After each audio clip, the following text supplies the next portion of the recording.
Good morning and welcome to the What's Up News Network, being broadcast from Panama City Beach, Florida, the home of the world's most beautiful beaches. I am Jim Free with Jim Free Realty. Please help me out and click on the red subscribe button just below the picture. In the local news, a good move by TDC. The Bay County Tourist Development Council is making strides toward bringing more lifeguards to our beaches. On Tuesday, the council voted to allocate more money to public safety. County Commissioner and TDC board member Philip Griffiths said this will help provide safety services across the sand. This will take care of the 3 or 4 miles on the east and west end of the beaches that are not in the city of Panama City Beach. And the sheriff and fire department will supplement the lifeguard program that we already have. Griffith says this does not mean that there will be lifeguards at every beach access, as that would cost somewhere around $9 million, but they will try to cover as much ground as possible. The sheriff said he already has plans to implement the program. The money will be split evenly between Panama City Beach, Bay County, and the Bay County Sheriff's Office. It will allow us to put additional resources and get the necessary equipment both for the law enforcement side and the beach safety side, Sheriff Ford said. Sheriff Ford also said the funding will help bring more deputies on the sand as well as fire and EMS services. Ford also said that they were waiting for a clear direction from the county, but they hope to start seeing a bigger lifeguard presence as soon as possible. For now, it is important people are paying attention to the flag system and taking responsibility for their own safety. In the state news, this is something I could do without. It's an annual hunt that started last Friday to try to reduce the number of Burmese pythons that threaten the native wildlife in the Everglades. The Florida Python Challenge, which will continue through July the 18th, offers cash prizes to hunters who seek the largest, heaviest, and most pythons. Prizes range from $750 for the longest snake to a grand prize of $10,000 for the person who kills the most pythons. The hunt will take place across more than 1.5 million acres in South and Southwest Florida. The invasive snakes have become well established in South Florida, largely as a result of being pets that have escaped or were released. Kristen Summers of the Florida Fish and Wildlife Conservation Commission said the annual competition is part of the large effort to control pythons. This is one of the management tools that we're using, so it definitely helps remove pythons from the wild, she said. Every python matters. Every python that we can remove and engage the public to help us in those removal efforts is helpful. Estimates indicate tens of thousands of pythons could live in and around the Everglades. In the national news, who killed Alicia Babbitt on January 6th? Have you heard the name of Capitol Police Officer Lieutenant Michael Byrd? I guess not, because you haven't seen pictures or stories about him on mainstream media. Alicia Babbitt was an unarmed military veteran that participated in a march on the Capitol building, and she entered the building through a broken window or broken door and was shot in the neck and died. I'm not defending Alicia Babbitt or accusing Lieutenant Michael Byrd. What I would like to point out is the double standard of the mainstream media. You see, Alicia Babbitt was white, and Lieutenant Michael Byrd is a black officer. If this had been a white officer and a black victim, and the shooting had occurred anywhere other than the Capitol, I suspect that you would have known who shot Alicia Babbitt, and the officer's picture would have been in every media, and there would have been rioting and looting. The reason we didn't see this is not because the mainstream media cares more for black victims than they do white victims. It's because it did not support their narrative.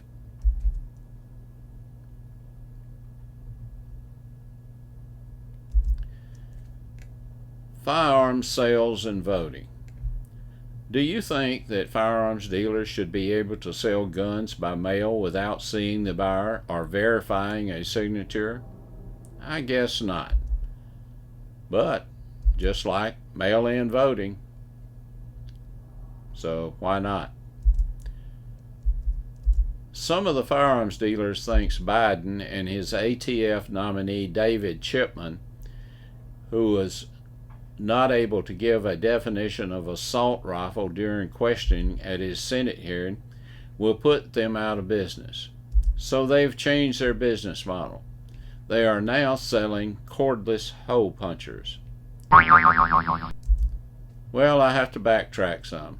Last time we talked, I told you that all the people in Booger Holler was so good they had to hold on to the blackberry bushes to keep from being drawn into heaven.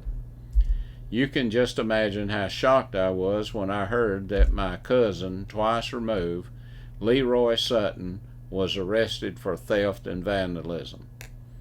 At the arraignment hearing, Leroy's attorney, Bobby Lee Fry, told the judge that Leroy was just trying to help the Booger Holler visitors.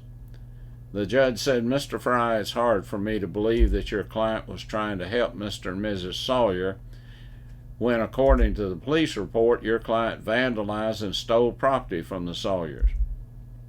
When Leroy got on the stand, he said, "Your Honor, I was walking down the Booger Holler Road, and I saw this here car that had an Illinois license plate and a bumper sticker that had a heart on it, and the wording, 'I miss my Chicago.' So I knocked out their window, stole their radio, and shot out 2 of the tires, just to make them folks feel at home." Well, we've been anxiously awaiting the Redneck Awards, and they are here. In the motorcycle division, the Redneck Harley wins hands down. In the boating division, the Redneck Bass Boat is compact and economical. In the camping division, the Redneck Grill was the winner. But since the winner was announced, Walmart has announced the inventory of their grocery carts has gone down. In the entertainment division, Redneck Horseshoes is the winner. Okay, guys, the ladies are asking that when you finish the game, please replace the horseshoes to their proper place. In the lawn care division, Redneck Lawnmowers wins and can also be used at Thunder Beach. And we want to congratulate the last Redneck Power Play winner and their new automobile that they purchased. Remember, we started 20 years ago when we announced the Redneck Palm Pilot. Some of you are too young to even remember what a Palm Pilot is, but this picture will demonstrate our redneck version of it. A thought for the day. Calling an illegal alien an undocumented immigrant is like calling a drug dealer an unlicensed pharmacist. On the political scene, a few weeks ago I heard General Mark Milley, chairman of the Joint Chiefs of Staff, telling Congress that he was going to require critical race theory be taught to our service men and women. I immediately thought about Milli Vanilli. And some of you probably don't remember Milli Vanilli, but they were a German-French duo that hit the top of the music charts all over the world. In 1988, and even won a Grammy. Rob Pilatus and Fabrice Mulvane were 2 attractive black men who became instant hits. A short time later, it was discovered that Rob Plattus and Fabrice Movan were not singing the songs. They were lip-syncing. The real singers were Brad Howell, John Davis, Gina Mohammed, Jody, and Linda Rocco. This created a big scandal in the music industry.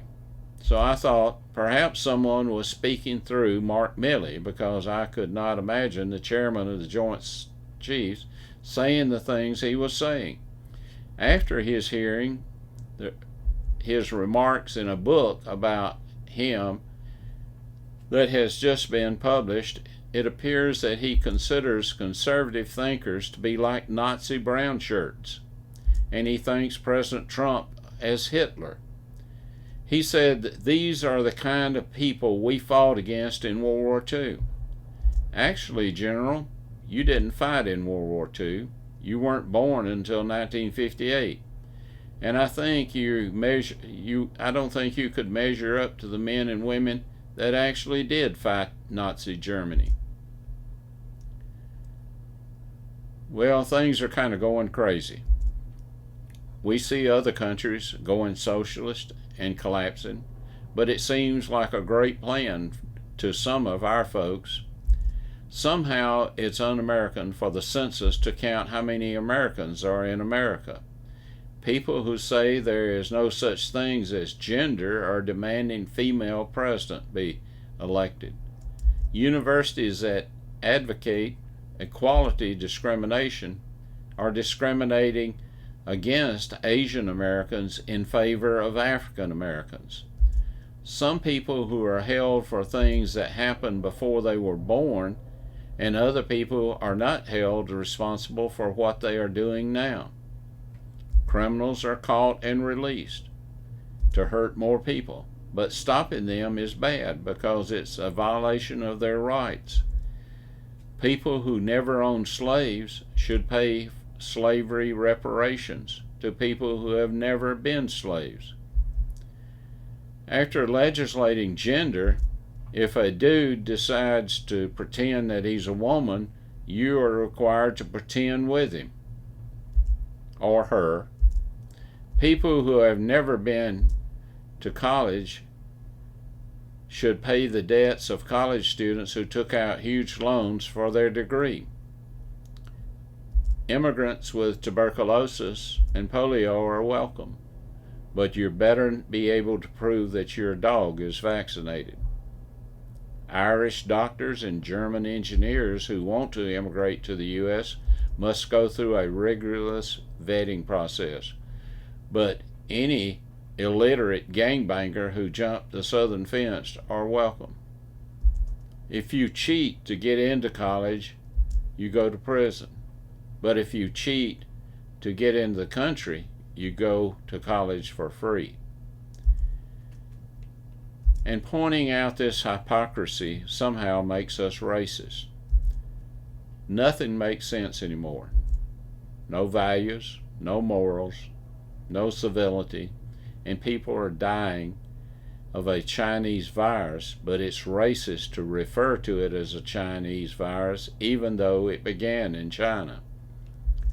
We are clearly living in an upside-down world, where the right is wrong, and where wrong is right, where moral is immoral, and immoral is moral, where good is evil, and evil is good, where killing murderers is wrong, but killing innocent babies is right. Thank you, college professors. Wake up, America. This great unsinkable ship, Titanic America, has hit an iceberg. It is taking on water and sinking fast. Lord help us. And he did in Isaiah 5:20 through 23. In verse 20, woe to those who call evil good and good evil, who substitute darkness for light and light for darkness, who substitute bitter for sweet and sweet for bitter. Woe to those who are wise in their own eyes and clever in their own sight, who acquit the guilty for a bribe and deprive the innocent of justice. Critical race theory requires us to wake up and to stand up. Thomas Sowell, the brilliant economist, says critical race theory is revenge society and racism under a new management. Unless people become educated and put a stop to this, we will destroy ourselves from within using our children.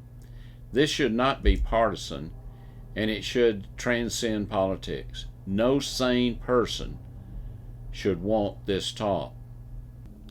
Dr. Ben Carson explained that the critical race theory is being taught to convince people that their fates are predetermined by their race. It's an attempt to use race as a mechanism for redefining our society, redefining what it was based on and how it impacts everybody, and it wants our people to believe that your race is the most critical determinant of who you are and what happens to you in our society. Dr. Carson summed up critical race theory as being garbage. It is important that we get involved in the education of our children, not only in our colleges, but also in elementary, middle school, and high school. Cultural Marxism is being taught in America's classrooms and is being repackaged as critical race theory. America's largest teachers union is in bed with the Marxists in vowing to defend that teachers that teach critical race theory. This has nothing to do with helping minorities. It's all about pitting one race against another. They really want to destroy this country. We must get involved with the local school board and the state legislature who fund these public schools and colleges.